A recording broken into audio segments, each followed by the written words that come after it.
Hey guys, Dan here, back with another Connors review. It's been weeks, about a month and a half really, since we've had a brand new Connors episode. I actually didn't even realize it was on tonight. I looked last night because I thought we still had another week off, but no, it is back tonight, and I have your review for you for the episode Throwing a Christian to a Bear. However, first there is some Connors news.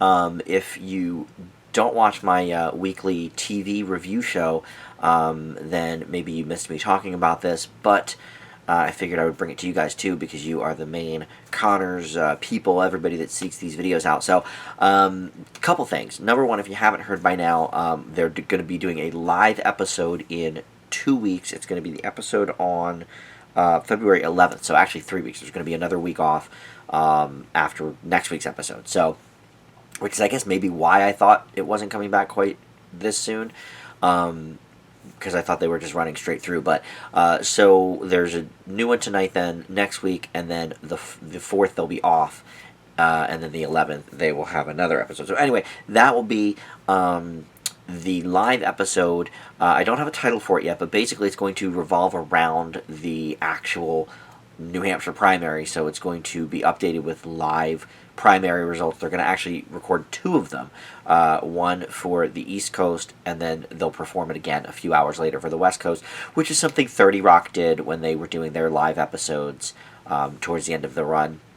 They did two different ones, and each time it was two live performances. And what they did at 30 Rock was very cool because they had different guest actors in the show. So the East Coast got one set of actors for guest stars, and then the West Coast got another.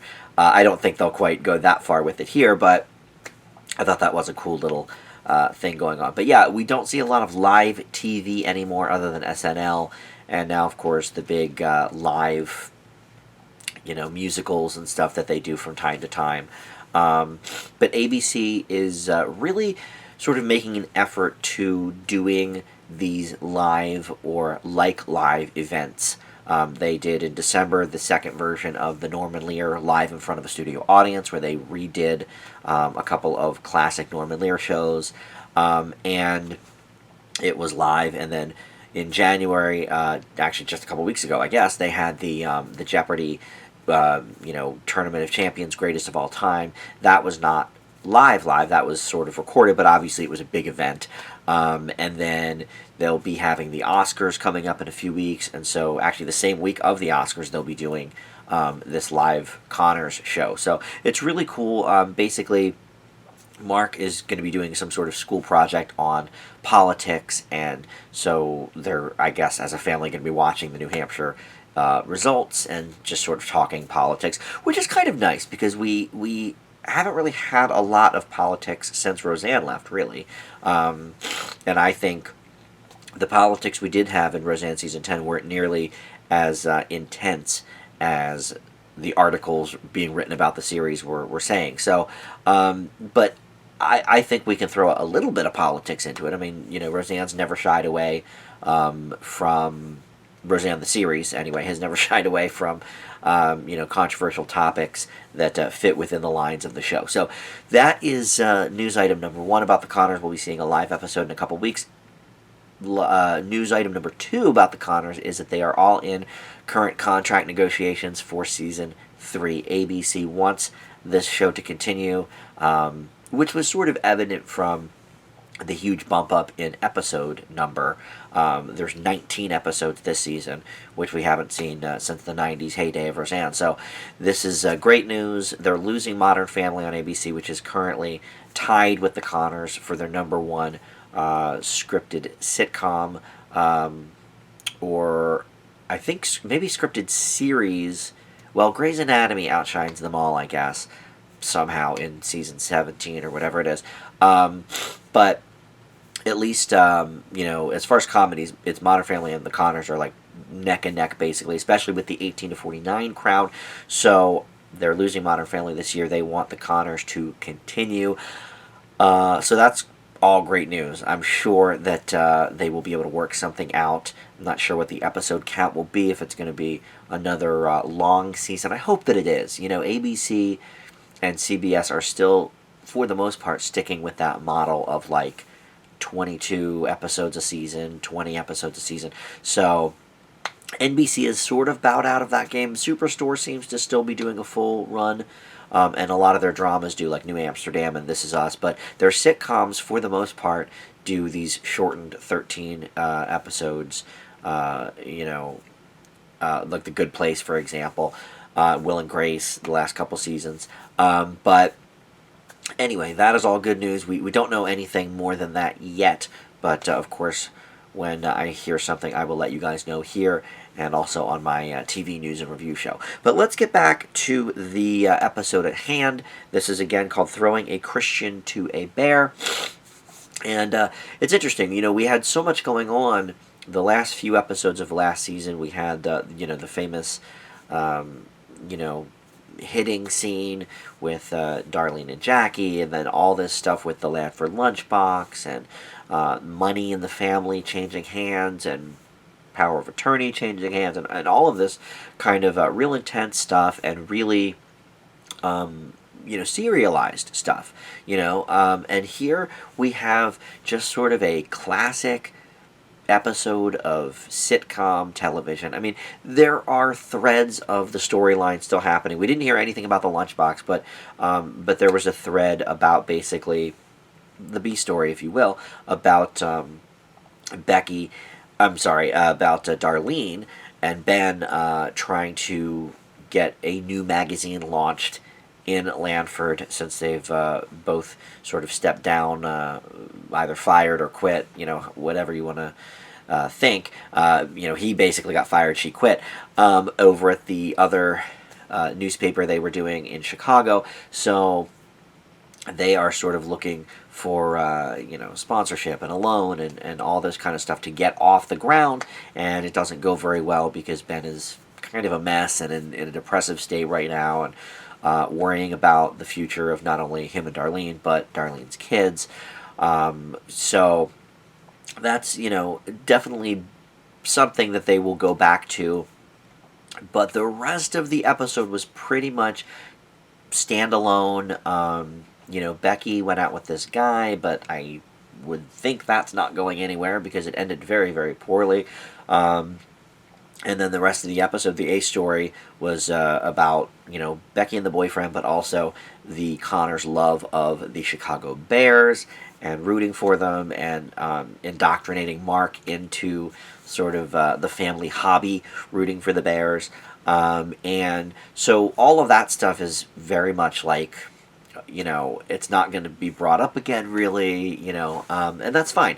I think, even a serialized sitcom needs a standalone episode now and then to just sort of shift gears a little bit, and especially because this is the first episode back after 6 weeks, the first episode of the mid-season, as they call it these days. So I think that was completely fine, but because of that, the stakes aren't very high. It doesn't really progress the momentum of what was going on back in November and December. But it's okay, I didn't necessarily mind that, but it doesn't make it one of the strongest episodes we've seen, in my opinion.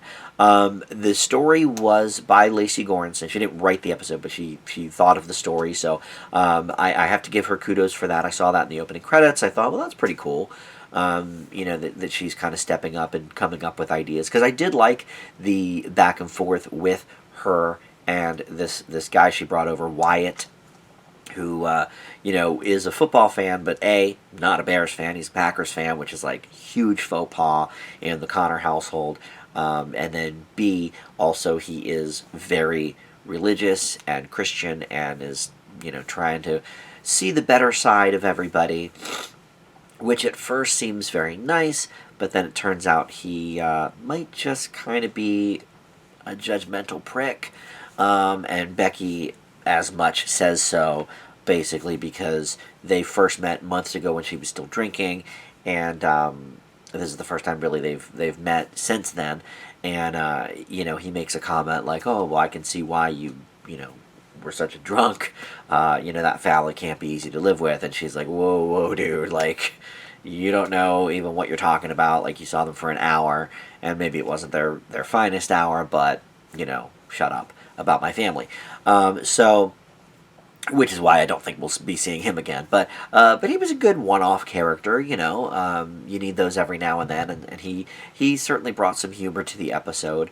Jackie was sort of back to being just her wacky self, and sort of there for just a few throwaway punchlines.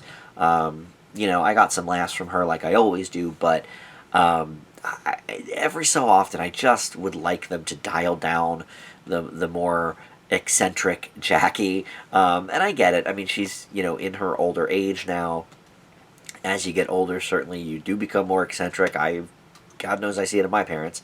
So I can't really expect her to be the same Jackie we knew from 30 years ago on Roseanne, but at the same time, you know, is it fair to say that maybe she's a little too wacky? I don't know. Maybe. But here she's just largely throwing punchlines in, which are okay. But she doesn't really add much to the story. She's sort of doing a fantasy football thing on the side, and at some points sort of rooting against the Bears because of that, because she wants to win money. They actually gave DJ a pretty funny line, I thought, when Dan was explaining to little Mark what, the significance of football is in the Connors house, and specifically the Bears. And he gives him this hat that his dad, or maybe his granddad, I forget what he said, was passed down to him. And now he's going to pass it down to Mark, and DJ just kind of stands up and he's like, hey, I would have liked that. I thought that was a funny line, and usually I don't really think much of DJ's performance or character, but I thought Michael Fishman had a good delivery there, and I did laugh. I think Lacey Goranson is really, doing great as Becky. I like the storyline idea that she had. I mean, like I said, it is kind of a one-off story. I don't think we'll be seeing the Wyatt character again. But it's not the worst thing to just take a breather every now and then from the bigger picture. I don't think any mention of Roseanne this entire episode, which is rare. We usually get at least one sort of wink and nod to her, but as far as I can remember, we didn't have that. Harris showed up and was in the whole episode, but she's still living at her friend's house, and they only really touched on it at the very beginning when she was like, hey, I only came here to do my laundry and eat. But then she was there the next day for the football game as well. So, I don't know if the writers now know what to do with Harris, because we still haven't really resolved anything there, which is a little bit disappointing that we wouldn't get back to something within that realm. I mean, I get that Darlene was off doing the thing with Ben this episode, so, how much could we really deal with Harris? But I don't know. I would like to, at least within the next episode or two, deal more directly with Harris and that whole thing, her living with her buddy and just showing up sporadically whenever she wants to. I mean, I think, again, I go back and forth. I think that may be part of the actress's deal, because I don't. Is she still on Shameless? I'm on like season 4 of Shameless, but I know that's where she came from, and they're up to they just got renewed for the 11th and final season. I know the family, sort of matriarch has left, the oldest sister. That actress left, but I don't know if she's still on Shameless or not. If she is, it makes sense, because then she'd be kind of filming both shows at once. But if not, then why is she, not in every third or fourth episode? I don't know. So I don't know. I'd like them to sort of, in some way, resolve that. And if that involves, I know you guys on my comment section tend to hate the Harris character. So, whether that means writing her off completely, maybe that's for the betterment of the show. I mean, I'm still a fan of writing off DJ and Mary completely, because they add nothing. At least Harris has storylines on occasion. But I did think it was weird that she just kind of popped up and is now part of the family again for this football game, and then we assume leaves and goes back to her buddy's place. I don't know. So that all seems kind of odd to me. But overall, I mean, it was a good episode. I certainly laughed. I tell you, I laugh more at any given episode of The Connors than I do at pretty much any other show currently on TV. And I find the same with some of my old favorites that I go back to. Like I'm currently watching all the old Frasers again because I do a Frasier Friday podcast as well. And I laugh heartily at some of those old Frasier episodes as much as I did 20 years ago when they were first on. And same thing with the Connors. And I think it's something about the familiarity of the characters, and almost what the character's thinking when they give a line or whatever. And that's not something that you get until you really have years and years devoted to these characters and this family and this sitcom. So maybe that's part of it. I don't know how a rookie to the Connors world would react. Maybe it wouldn't be quite as funny to them. I don't know, but to me, it's still certainly one of the funniest shows on television. As far as the episode's concerned, like I said, I did get some laughs. But there's definitely some things missing here. Like Jackie wasn't really doing enough for me. The whole Harris thread is weird. We're not talking about it. But I did like the whole Wyatt thing. I mean, which I guess is the crux of the episode. And I assume that's what Lisa Goranson brought to the table when it says "Story by Lisa Goranson." So overall, it was good. It didn't blow me away, but I'm very happy that we're back with a new episode. I'm going to leave this one with a B. Again, there was nothing wrong with it necessarily, but it wasn't like, I mean, the episodes we left on at the end of the first half of the season were just like, they were all like 1-2 punches. No pun intended, I guess, with the whole Jackie hitting Darlene thing, but they were just knocking them out of the park. And this is a very serviceable episode, but not great. I don't know if it will be memorable down the line. I'm not sure, but I certainly got some laughs from it. So that's going to do it. Hopefully you enjoyed as well. I love hearing from you guys in the comments as always, so please, please, please let me know how was this episode for you. And that's it. Thanks so much for watching, and we'll see you next time. Bye.